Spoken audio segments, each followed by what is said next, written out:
Hey, what's up? It's Jim, and today I'm going to talk about Adult Swim Yule Log 2, Branchin' Out. Now, much like the last Yule Log from, I think, 2 years ago, around that, this was a surprise release, but it is not really like that movie at all, purposefully. It's very much a different thing. We should expect that from Casper Kelly, who directed the last Yule Log, and to remind you, also created Too Many Cooks. This film does kind of combines the Yule Log, and it's not like the last one was, starts out as a regular Yule Log video, and then, slowly pans out and becomes a horror movie. And the Yule Log's a killer, and there's all this past weird stuff and everything like that. This one is different. It does start with the cops watching the Yule Log video, because if you saw the last movie, you know that they're actually filming a Yule Log video at the beginning of the movie. So I guess it was really about people making a Yule Log video, and then horror stuff happens. But in this, the cops are watching that video for evidence, and the log breaks free, and we find out Zoe has survived, played by Andrea Lang from the last film. I hope that's how you say her name, I don't know. She survived, which doesn't seem possible, but whatever. It's about a killer Yule Log, so my suspension will be disbelieved. Yes, she leaves that, and you can see it's very much, a horror movie like the last one. But she gets out, and we're not sure what happens with the Yule Log and all that stuff. He does the Yule Log. It's not a gendered log. Leaves the police station. I forget now where the Yule Log went, but Yule Log disappears. Is trying to search for people and stuff like that. But then she decides that her gay best friend, who we just meet in this movie, Jakester, I guess, played by Chase Steven Anderson, they decide to go on a trip, and he's like, you were in a horror movie, we need to put you in a different kind of movie. And then the film kind of changes, and she stays in this small town, and it suddenly becomes like a Hallmark movie where she keeps bumping into hunks, like she keeps bumping into them, and they all have different things. Like one's a fireman, one's a French guy. There's like a bunch of hunks. I don't know, bunch of hunks in this movie. She eventually falls in love with one of them, who runs a Christmas ornament store. Everything's great until the Yule Log finds them again. She also falls in love with an influencer or something. Anyway, it's sort of both a send-up of a Hallmark movie, but also a horror movie, and what you'd expect from someone like Casper Kelly. This movie is likes Hallmark films, and also I could not find, and it seems like everybody says, I've looked up through all this stuff, was there a Hallmark horror movie? And it seems like not really, which is weird, because there are a lot of holiday horror movies. And you think Hallmark, since they make so many, would have just been like, let's make one. I don't know. So there aren't really any Hallmark horror films. It seems like the one they listed were not like Hallmark movies like this is. So I think this is the first thing, but I don't know the Hallmark movies stuff very well at all. I watch one a year maybe. So I don't know, but if you think that, if you know that there is one, let me know, because I did look, but I couldn't find one. So if you've heard of one, it's generally like a Hallmark movie, or Netflix's version of it or something like that. But that kind of genre, then please post below. But they did an interesting thing where I think a lot of people have talked about the kind of aspect ratio changes in action movies, and it's usually attributed to Christopher Nolan. In this, they do a different thing where, and they get much more interesting and theoretical with it, but where Zoe, I think it's Zoe, she goes, you can tell it's becoming a horror movie because it's all bright, and the whole screen, it's not 4:3, but it's in that, taking up the whole screen basically. And then suddenly the bars come down and the saturation goes down, and it suddenly becomes a horror movie. And I loved that. She felt tense, and almost she was aware the movie changed and stuff like that. But then it just becomes a horror movie, and the Yule Log takes over. And and she always has an axe with her at all times, which, by the way, if I got attacked by a Yule Log, that's the most realistic part of this whole thing. She always has an axe. I'm I get it. And it's funny, I've seen a bunch of slasher sequels, and never they have like a weapon with them all the time.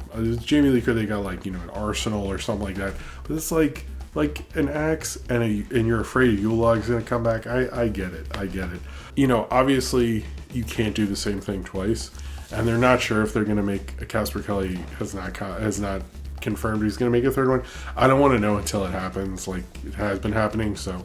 But I do like this as a franchise, and like it that they took on her, who I actually like more in Adria Lang. But I don't know. I'm not good at saying things. Who played Zoe? I actually thought she was better in this movie than the first one, but I do like following her in this stuff. I'm really curious where could you even go, but in my mind, like, they could never make a second Yule log other than like do the same bit again, which seems kind of stupid. So I like that they did it in this way. I like that the Yule log, the Yule log is still killing people, so it's not a Yule log like a Yule log video. It's like a horror movie. It's not a Yule log video. The Yule log is the killer. So it's still like technically appropriate because the titular Yule log is there, but it's not a movie about a Yule log. But I guess it is a movie about a Yule log. It's just not a movie, a Yule log in the fireplace. Yeah, there we go. It does all the Christmas shit as it does. Although it does, was it a year later, right at the same time? I'm a little lost on. But I guess the first one didn't take place on Christmas, or did it?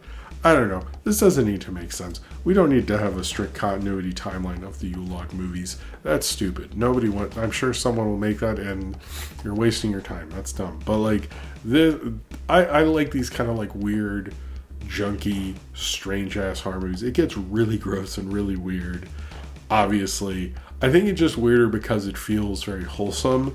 And it doesn't like, it's not against it. Like Casper Kelly, I've seen him do interviews, and he's talking about how he doesn't, like, he got into Hallmark movies, and you can sense that while still being true to himself, and it doesn't feel like he wants to be like, fuck you, to the Hallmark movies. It feels like he likes them, which I do think is like, when you look at, I know everyone like talks about like bad movies or take on tropes or messing with theory, and they do it in such a disregard. Like, you see those TikToks where it's like how a female protagonist in an indie movie acts and stuff, and it's always done with this like real pessimism, and that doesn't really work for any art that endures. Like, you look at Mystery Science Theater in particular endures because they, like, as much as they make fun of the movie, they still like have an appreciation for movies and stuff, and they're not going to make some grand statements and like disregard all of it. And I think this, you feel like it's coming from a place of love for the Hallmark things, but also like, well, it's a fucked up Yule log horror movie, so we got to do that too. It's a lot of fun twists and turns, and like, what the Yule log does is like even wilder than before. The hunt thing is weird. It's like kind of like going into Casper Kelly's strange, like, even with Too Many Cooks, like messing with genres and going with him and making comments on it. But it's like Too Many Cooks, and this is like, he really likes this stuff, and I think you can see that, which almost like, to go from like weird, crazy, very Adult Swim kind of horror movie to like, let's just not do that this time, almost feels like more anti-expectations than the previous one, which I think is actually sort of interesting. I don't know how you follow this up, but I like this as like a franchise, like the only Yule log franchise I'm aware of. I can't think of one. I think it is the longest running one.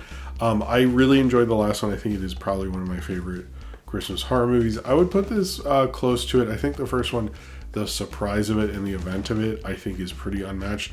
This is like, it was a surprise. It was like, oh my god, there's another one. I can't believe they did it. I don't know if I like it as much, but I think it's honestly a little more of an accomplished film. I feel like the filmmaking is better. I think obviously at a bit bigger budget, it's still surprising. The lead's very good in this. But I don't know. I sort of still have a real fondness for the first one, but I like this isn't a bad sequel at all. Like, maybe one year I'll watch them back to back, and then I'll truly understand the meaning of Christmas and Yule logs or something. But it's, hey, they're both better than a regular Yule log video, which is a compliment, I guess. This is I like that Adult Swim lets these happen, but apparently Max wanted them to make it because the first one did very well and they wanted another one, so at least The Max team and David Zaslav are doing something right by making more horror Yule Log videos. I love these movies. I like Casper Kelly's creative ideas. I think it's really cool. I like that they brought her back. I'm curious what they'll do next time. And I hope, she keeps fighting the Yule Log or any of the evil past spirits over and over again.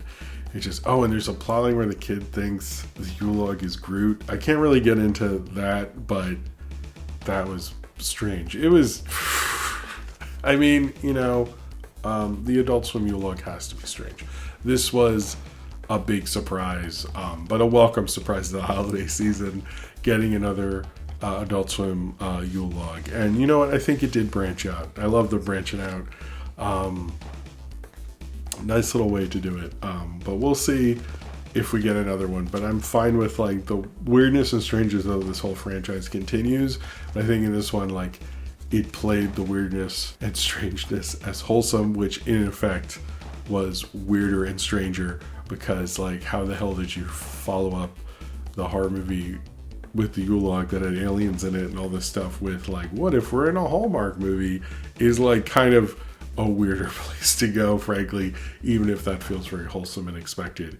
It's almost because it's so unexpected, but I think because Casper Kelly genuinely likes this stuff, and you can tell, I think it all holds together. It's not just an exercise in spontaneity and surprise. It becomes an exercise in messing with genre and being intrigued by it, and those are kind of some of the better genre things. I mean, this is far more far from heaven than it is, let's take down the Hallmark movies. So I think that is, while still having a Yule Log, smashing people to bits and stuff.